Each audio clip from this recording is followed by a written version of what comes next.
खैर चलिए, मैंने जय हिंद थोड़ी हड़बड़ी में कह दिया। अगर आप लोगों को सुनिए मेरी बात सुनिए। अगर मान लीजिए इन लोग का नाम नहीं याद हो रहा है ना, इन शासकों का, तो कुछ मत कीजिएगा। आप याद कीजिएगा, सन प्रसन्न मन प्रवर, फिर सुदेव फिर प्रवर। अगर अमरार्य कुल या अमरज कुल के शासकों का नाम नहीं याद हो रहा है तो थोड़ा और कुछ बता दूं।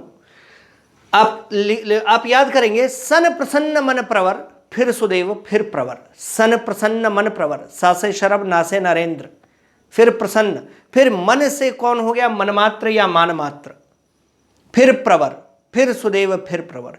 नमस्कार साथियों, मैं अनुकुल द्विवेदी, आशा आईसीएस के यूट्यूब चैनल आशा आईसीएस वर्चुअल एकेडमी पे एक बार फिर से आप सभी का हार्दिक स्वागत करता हूं। साथियों, आज हम पढ़ने जा रहे हैं शरभपुरीय राजवंश के बारे में। वो शरभपुरीय राजवंश जिसकी स्थापना हुई उड़ीसा में, फला फूला उड़ीसा में, लेकिन अपने संपूर्ण जो इनका शासन काल रहा, मतलब 4वीं शताब्दी से लेकर के 6वीं शताब्दी तक जो इन्होंने शासन किया, उसका उत्तरार्ध में इनके शासन का मुख्य केंद्र छत्तीसगढ़ रहा। यानी ये उड़ीसा से छत्तीसगढ़ आ गए। अब इनकी छत्तीसगढ़ में किस प्रकार की गतिविधि रही, क्या क्या किया, किन किन शासकों का छत्तीसगढ़ से डायरेक्ट संबंध रहा, किन का इनडायरेक्ट संबंध रहा, ये सारी चीज़ें हम इस वीडियो में देखने वाले हैं। छत्तीसगढ़ में इस राजवंश की क्या भूमिका रही, यहाँ के इतिहास में, यहाँ के इतिहास को क्या देन रहा इनका, ये सारी चीज़ें। तो सबसे पहले आप जान लीजिए कि ये राजवंश, जिसे अमरार्य कुल या अमरज कुल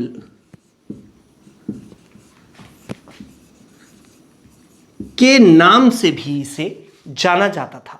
अमरार्य कुल या अमरज कुल, ये दो नाम इसके और थे। अब चूंकि इस वंश का संस्थापक था शरभराज। कौन था जी? शरभराज। तो इस राजवंश को मूल रूप से क्या कहा गया? शरभपुरीय राजवंश। तो इस वंश का संस्थापक कौन था? संस्थापक था शरभराज। अब देखिए, शरभराज जिसके ऐतिहासिक महत्व की अगर बात की जाए, शरभराज जिसके अगर ऐतिहासिक महत्व की बात की जाए, तो हमको इसका सबसे पहला ऐतिहासिक साक्ष्य प्राप्त होता है भानुगुप्त के एरण अभिलेख से। अब भैया, ये भानुगुप्त कौन था? देखिए, भानुगुप्त था गुप्त वंश, उत्तरकालीन गुप्त वंश का एक महत्वपूर्ण शासक था, जिसका अभिलेख हमको एरण यानी मध्य प्रदेश में सागर का जो क्षेत्र है, इस क्षेत्र से हमको भानुगुप्त का अभिलेख प्राप्त हुआ, एरण से। अब उसमें एक वर्णन मिलता है कि भानुगुप्त का एक मंत्री था गोपराज, जो युद्ध में गोपराज की मृत्यु हो गई और गोपराज की पत्नी जो है वो गोपराज के साथ सती हो गई। और ये सती प्रथा का पहला लिखित साक्ष्य भारतीय इतिहास में हमको एरण के अभिलेख से ही प्राप्त होता है। अब उस गोपराज को बताया गया है शरभराज का रिश्तेदार। अब ये अभिलेख था कब का? भानुगुप्त का एरण अभिलेख अगर हम देखें, भानुगुप्त का एरण अभिलेख की अगर हम बात करें, तो ये अभिलेख है भाई साहब 510 ईस्वी का। कब का है? 510 ईस्वी का। यानी 510 ईस्वी के आसपास इनका अस्तित्व होना चाहिए, ठीक है। लेकिन इस वंश का पूरा अगर आप देखेंगे तो 475 ईस्वी से हमको इनके साक्ष्य प्राप्त होने लगते हैं। 375 ईस्वी के आसपास से इस वंश के साक्ष्य हमको प्राप्त होने लगते हैं। तो इनकी जानकारी हमको कहां से मिली? एरण अभिलेख से, जो कि संस्थापक है किसके? अमरार्य कुल, अमरज कुल या शरभपुरीय राजवंश के। अब इसके पश्चात इनका उत्तराधिकारी हुआ नरेंद्र।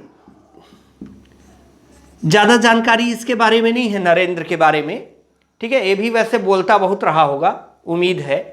तो नरेंद्र, अब नरेंद्र ये जो है भाई साहब, ये था भगवान विष्णु का उपासक। और ये जानकारी हमको कहां से मिली? एक अभिलेख मिला हमको पिपरदुला से। पिपरदुला। अब पिपरदुला अभिलेख हमें यह बताता है कि यह नरेंद्र जो है शरभपुरीय राजवंश का दूसरा शासक शरभराज का उत्तराधिकारी नरेंद्र पिपरदुला अभिलेख के अनुसार भगवान विष्णु का उपासक था। किसका उपासक था? विष्णु का उपासक। कौन बता दिया? पिपरदुला अभिलेख बताया। फिर इसके पश्चात नरेंद्र के उत्तराधिकारी हुए प्रसन्नराज, प्रसन्नमात्र। ठीक है, अब प्रसन्नमात्र जो है इस वंश का सबसे प्रतापी और प्रसिद्ध, दोनों ही सबसे प्रतापी और प्रसिद्ध शासक हुआ। इसने अगर देखा जाए तो स्वर्ण सिक्के जारी किए, स्वर्ण सिक्के। उन स्वर्ण सिक्कों पर गरुड़,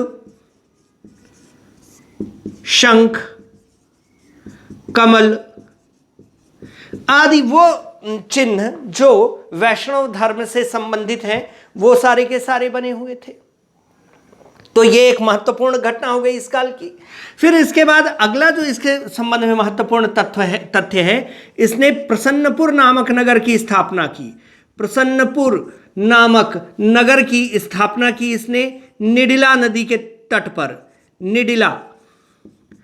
निडिला नदी। अब इस नगर के बारे में तो सुन लो कुछ। ये प्रसन्नपुर जो है ये वर्तमान का मल्हार है भाई साहब, और ये निडिला नदी जो है ये लीलागर है।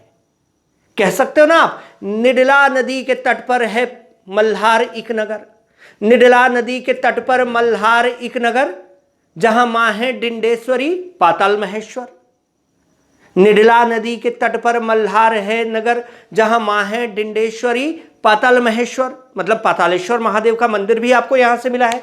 तो सीधी सी बात है कि इसका तो खैर अपना अलग ऐतिहासिक महत्व है, क्योंकि यहीं से हमें सातवाहन वंश के शासक वेदश्री, मतलब वेदश्री के लिखित साक्ष्य भी चतुर्मुखी चतुर्भुजी विष्णु प्रतिमा के नीचे से, उनके पैर के पास से जो अभिलेख मिला, तो उसमें हमको सातवाहन वंश की भी जानकारी मिलती है। तो इस प्रकार से देखा जाए तो इस वंश का ऐतिहासिक महत्व जबरदस्त है। मल्हार यानी प्रसन्नपुर का ऐतिहासिक महत्व जबरदस्त है।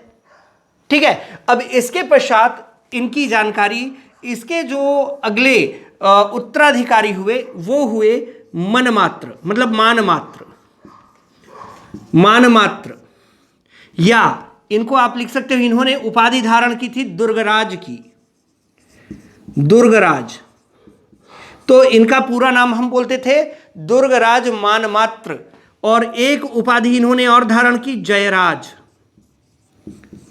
ये दो उपाधियां इनकी हमको प्राप्त हुई, मानमात्र की एक दुर्गराज और एक जयराज। और तो साहब मल्हार नामक नगर, मल्हार अभिलेख, मल्हार से प्राप्त अभिलेख हमें यह बताता है कि मानमात्र, दुर्गराज या जयराज ने ही दुर्ग नामक शहर की स्थापना की। वर्तमान में जिस दुर्ग को आप जानते हो, ठीक है, उसकी स्थापना किसने की? इसी मानमात्र ने, जिसने दुर्गराज और जयराज की उपाधियां धारण की थी। इसके पश्चात इसका उत्तराधिकारी हुआ प्रवरराज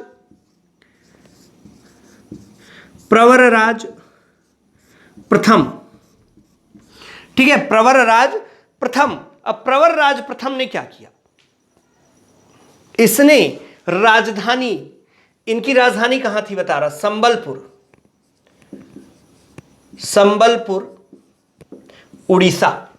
तो संबलपुर से राजधानी उठा करके प्रवरराज कहां ले आए? श्रीपुर। और अब इनकी राजधानी स्थानांतरित हो गई श्रीपुर से, ये लोग शासन राजकाज करने लग गए, छत्तीसगढ़ में पूर्ण रूपेण ये स्थापित हो गए। इसके बाद इसका उत्तराधिकारी हुआ सुदेवराज।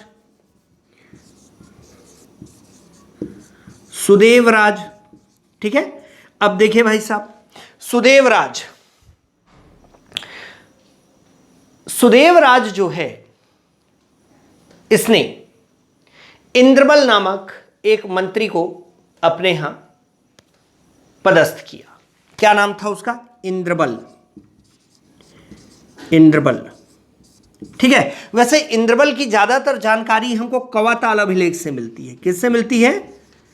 कवाताल अभिलेख ठीक है। तो इंद्रबल की ज्यादातर जानकारी हमको किससे मिलती है? कवाताल अभिलेख से मिलती है।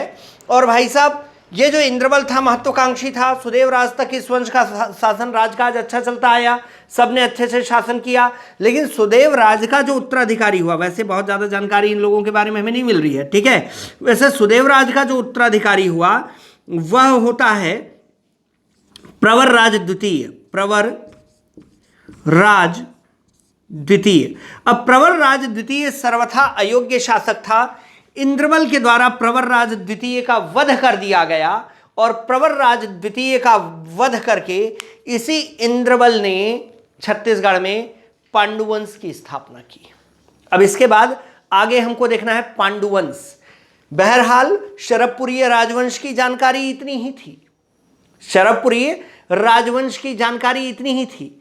अगर आपको पसंद आया हो शरभपुरीय राजवंश का ये वीडियो तो साथियों कहने से कोई मतलब है नहीं, सब्सक्राइब आप करोगे नहीं, मत करो, नहीं कहेंगे। चलिए तब तक के लिए जय हिंद। खैर चलिए, मैंने जय हिंद थोड़ी हड़बड़ी में कह दिया।